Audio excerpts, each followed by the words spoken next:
Yo yo yo, c'est Balou. Comme d'hab, je suis avec l'équipe, avec le frérot, Fodje Sissoko. avec le deuxième frérot. Aïe Malo serait dit Wagwan. On est ensemble et là, on va parler de l'homme qu'on appelle 6ix9ine parce qu'on a des nouveautés. J'ai pu pister une interview exclusive dont personne n'a quasiment parlé. Restez branchés, même les mecs qui sont autour de moi ne savent même pas de quoi je vais parler. Restez branchés, c'est toujours le 6ix9ine Day. Et n'oubliez pas ce soir à 21h, le live rapper avec toute l'équipe. Il y aura Dog Logan, il y aura Inky dans la maison. D'ailleurs, ils sont derrière avec nous, ils sont en train de bosser chacun respectivement sur leur truc. N'hésitez pas à nous suivre sur nos réseaux sociaux, ceux de Fodje Sissoko, celui d'Emma et le mien. Sur le mien, je mets un peu les backstage de tout ce qui se passe. Il y a du sale qui arrive très, très prochainement. C'est parti, on parle de 6ix9ine. Turn up!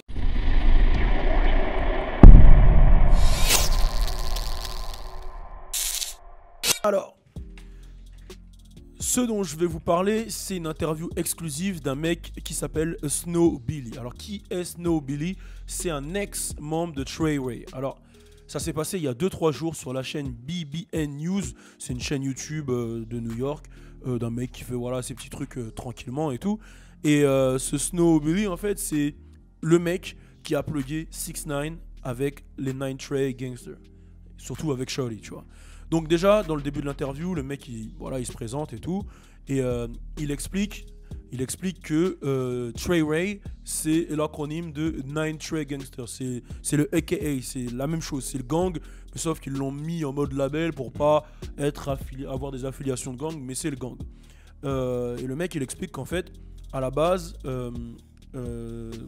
6ix9ine, c'est un petit mec tranquille, etc., qui n'est pas du tout dans les gangs. Et il n'avait pas d'endroit où dormir. Et il dormait dans ce qu'on appelle le Dog Pound. Le Dog Pound, je connaissais pas. C'est un endroit où il y a tous les mecs du 9 Trey qui dorment ensemble. C'est des mecs qui n'ont pas d'endroit où dormir, mais ils dorment tous ensemble. Et en fait, lui, il explique qu'à la base, 6ix9ine avait un manager qui s'appelle Chris. C'était son premier manager. Lui, pour le coup, c'est vraiment un businessman. C'est un mec qui n'a aucun rapport avec les gangs et tout. Et en fait, pour le clip Gummo, vu qu'il était dans le Dog Pound et il dormait là-bas, Snow Billy, il a dit écoute, viens, on ramène les mecs du 9 Trey, on fait un clip original de ouf avec tout le monde, etc. 9 Trey, c'est des Bloods avec tout le monde et ça va créer un buzz. Et le manager, il était d'accord, tu vois, comment s'appelle, le Chris. Et pour faire ça, il l'a présenté à Shawty. Shawty qui est vraiment la tête du truc. Vraiment, quand il parle de Shawty, il le parle en mode, il dit c'est le Big Homie. Le Big Homie, si vous voulez, dans les gangs, c'est le grand frère, c'est le leader, c'est celui qui est au-dessus de toi. Genre, par exemple, si moi je suis plus vieux que toi, tu vas dire Big Homie Balou. Tu vois ce que je veux dire? Genre, c'est un peu dans ce sens-là, tu vois. Rascal, c'est un peu notre Big Homie, on l'appelle comme ça. Tu vois. Et par exemple, au niveau du gang, Shawty, c'est le boss vraiment? Il fait partie des têtes, en tout cas, de ce que j'ai compris. D'accord, j'ai compris, il fait partie des têtes. Et puis de ce qu'on avait ressenti quand on l'a vu, on sentait que le mec était en place. Et en fait, ce qui se passe, si vous voulez, c'est que les 9 Trey, en fait, ils ont pris 6ix9ine sous leur aile, sous l'ordre un peu de Shawty. Et Shawty, il a commencé petit à petit à évincer les gens qui étaient autour de 6ix9ine. Donc ça a commencé par le manager, Chris. Ensuite, il a évincé le mec en question, Snow Billy. Sauf que quand on parle d'évincer, on parle de vraiment évincer. En fait, il avait pas de problème avec Snow Billy, il avait juste des problèmes. En fait, ce qu'il explique, c'est qu'en janvier, déjà, il a eu les embrouilles avec Casanova en fin d'année 2017. Ouais. Voire début 2018. Et en janvier, Snow Billy, il a dit non, mais moi, c'est pas ce que je veux qu'il devienne, en fait. Je veux pas qu'il soit un membre de gang, qu'il ait une image de membre de gang. Je veux vraiment qu'il a le truc commercial où il peut toucher les petits et tout, ceci, cela. C'est dans ça que je veux qu'il parte. Et ça a pas plu à Shawty. Shawty, il a senti que le mec, il allait rentrer dans la tête de 6ix9ine et que sûrement il allait perdre de l'argent.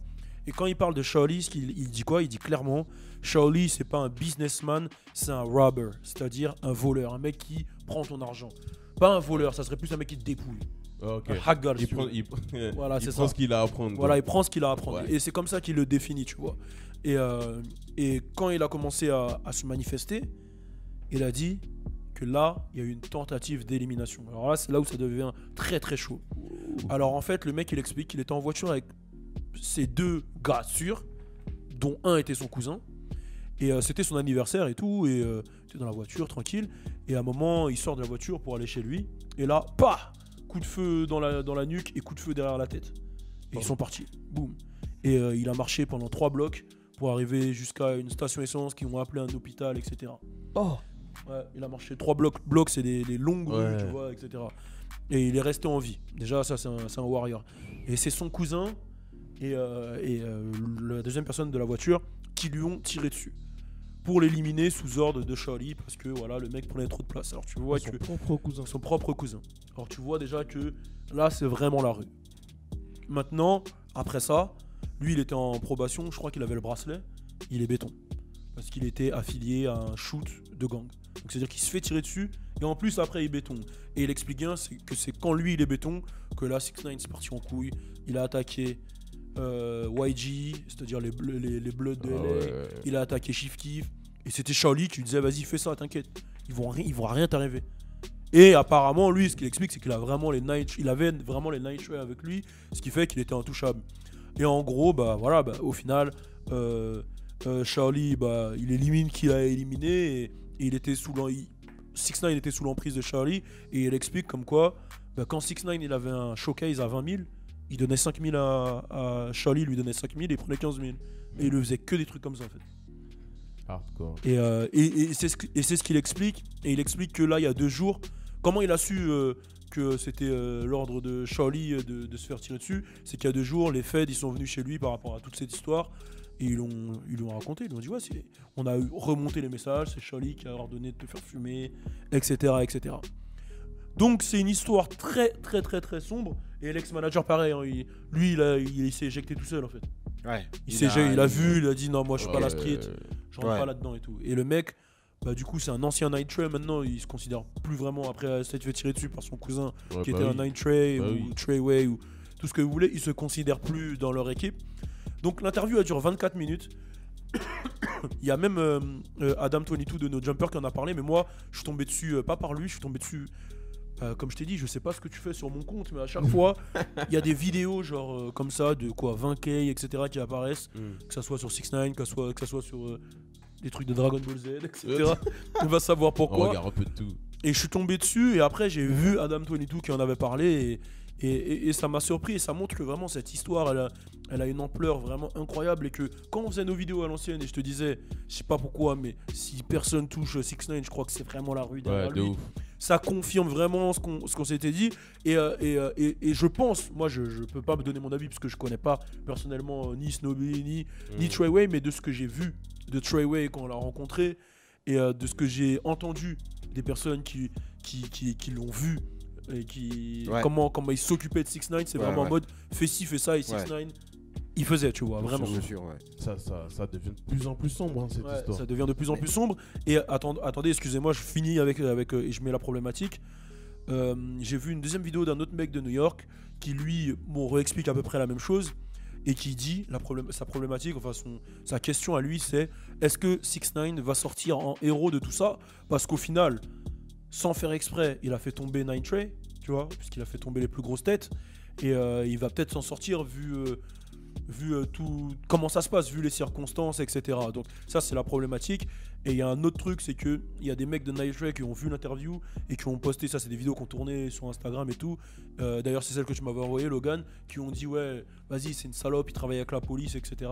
En parlant de Snowbilly. Mais moi je pense que quand même il doit être rapproché de la police, il doit avoir la protection, parce que pour dire tout ça sans rien craindre, c'est que derrière quand même tu vois.